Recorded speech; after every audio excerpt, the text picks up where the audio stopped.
Hey guys, welcome back to the channel.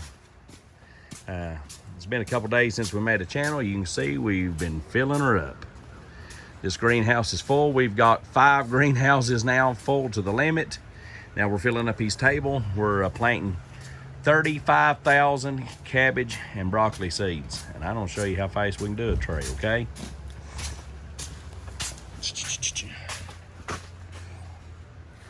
So, for you that don't know, this is what's called a vacuum seeder. And a vacuum seeder, you pour the seeds out on this tray right here, and it's got little holes that you can see. This is set for a 72 count cell, which this is a 72 count cell. Each one of them little holes will hold a seed on it. And when I turn this big loud thing on, Doc can bring you over here and you can see how it holds the seed. First thing I do is I take another tray and I push down just slightly to make me an indent about 1/4 of an inch deep in the top of a flat, like that right there. It can be a little bit deeper, but not too deep. All right, Dad, let's go and see what we're talking about here. I rub that excess dirt off just a that. little bit lower. You don't want the potting soil up on top of that. Now this will be loud for a second. Right here's our holes. Shake it. You see all those seeds on there?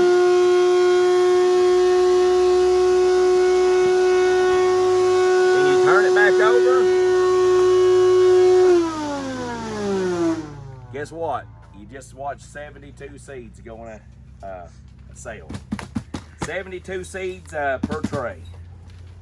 Hey, Dad, where did all the excess seeds go? Did they go get right here. wasted? Nope, the extra seeds goes right down that little hole right there. Oh, they go. Here, hold it right here so they can see that. See, that goes like that. Right here's a little catch. You see that? And then they all go underneath this little lip here, and they all get saved to the next run. Now, which I've got these 2 done, but every now and then on these type of air seeders, here's something else that I like to do. Pull your hose out every so often. Some of those little holes might get pot and soil or something like that in them and get stopped up. So here's what I do. But don't suck up your seed. Yeah.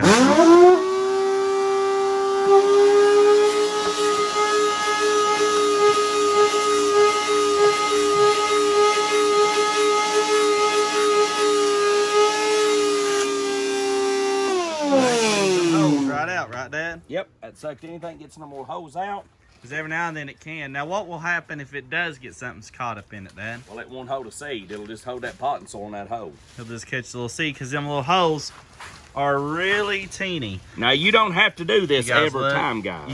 You can see they're quite littler than even the seed. You don't have to do that every time, but every 15, 20 trays, it don't take just a second. I like to just to keep it rub clean. over it. You can actually do it a little more often if you want to. It don't hurt nothing. And then all you gotta do, hey Dad, go ahead and do my job real quick. Oh. We take pot and soil, lay up here, just lightly rub over the tray. And now you're lightly rubbing over it, that way you're not taking one seed and throwing it into another one. You gotta be careful not to do that, so you just kind of make you a little, grab your big handful and put it, and just lightly roll over it. Carry your flat right back here, guys. And then we're carrying the flat back here.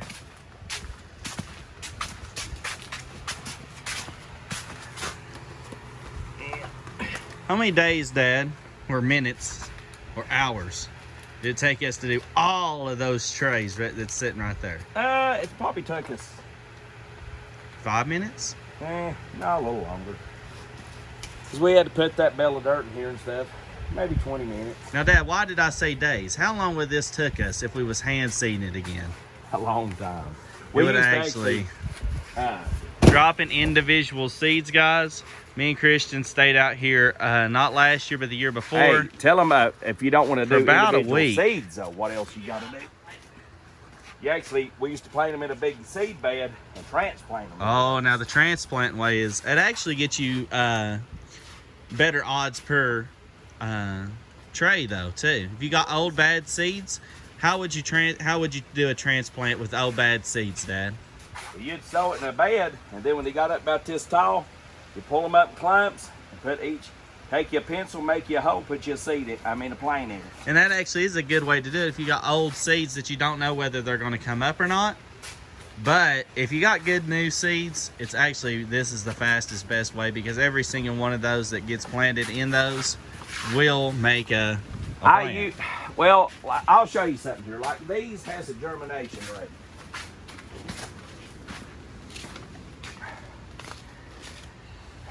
The germination rate.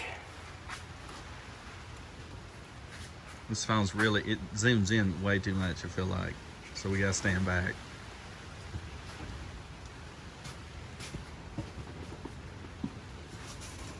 %. See this, guys? Germination is at 90%.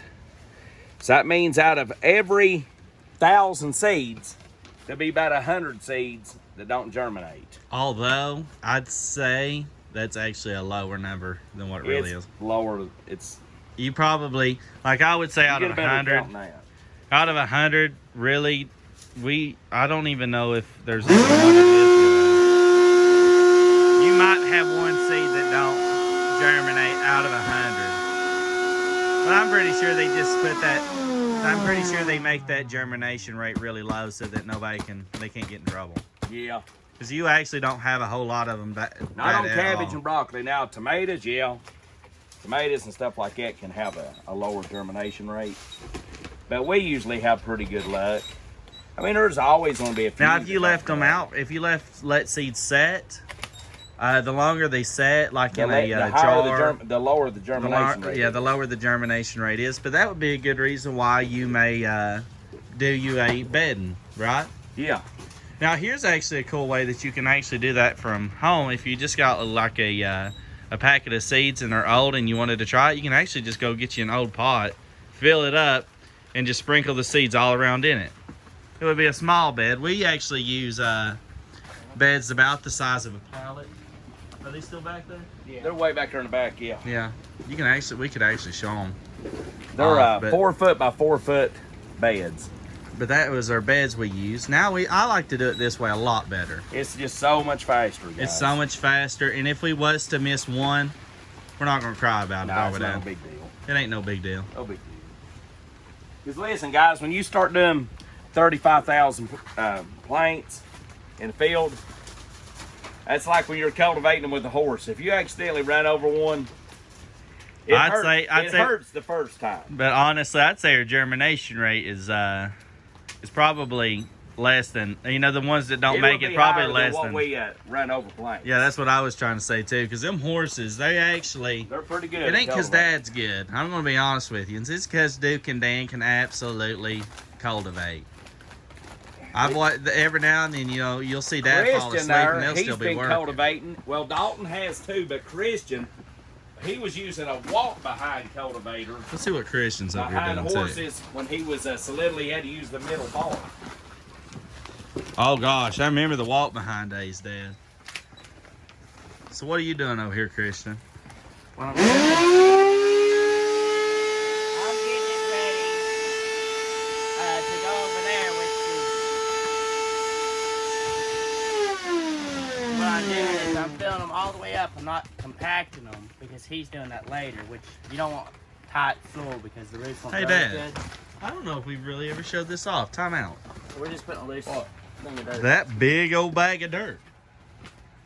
We actually 60 cubic foot bales. We actually use massive bales of dirt. So Christian's over here. He's filling them up, Just stacking loosely. them, and he's loosely doing it. That way Dad can compact it. Is that right, Christian? Yeah, because you want as loose soil as possible for the roots to go as quick as possible. Hey Christian, is these big bales that you're working in better than those little bales we used to work in? We used to get little ones, and it takes about all day just to cut them open. You had to bust them up and everything. Oh, And yeah, this is they're much actually softer compacted. dirt. Them little bales are compressed, and you gotta break them apart and everything. And these are just a lot easier. So you're not packing it in those trays, are you? See? No, I'm just rubbing my hand over them. Show us how light that you're actually doing it. Like, watch you guys. So where the dirt ain't packed, it just goes down so Loose easy. dirt. It's loose dirt. Grow easier. And if we want to, guys, we can also take a look around at what else we've been doing. here on the farm. We have been working extremely hard getting our flowers planted. Our ferns are looking nice. Our flowers are going. These are recent plants right here. This is I think this is like the third plantings ago. This is what we did, I think 2 days ago. We was working in here doing these. And recently we've been working we've done all of these and all the way over to the storefront greenhouse. Most of our greenhouses are full right now, ain't they, Dad? They're actually all full. It's just we're packing them on out, I guess you'd say. Yeah, we still got a lot to do. But today we're doing these cabbage, and we thought it would be super cool to show you. We don't just sell these through our store. We do fundraisers with them all over Kentucky, Tennessee, and everywhere. And so we use them for fundraisers, and that's why we have to raise so much of it.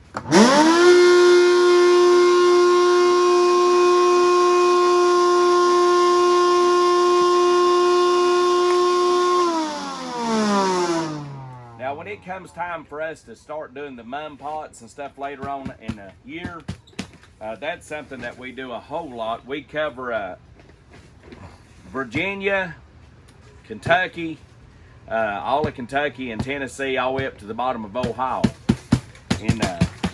with the mums on fundraisers. We're getting to be a pretty major mum farm.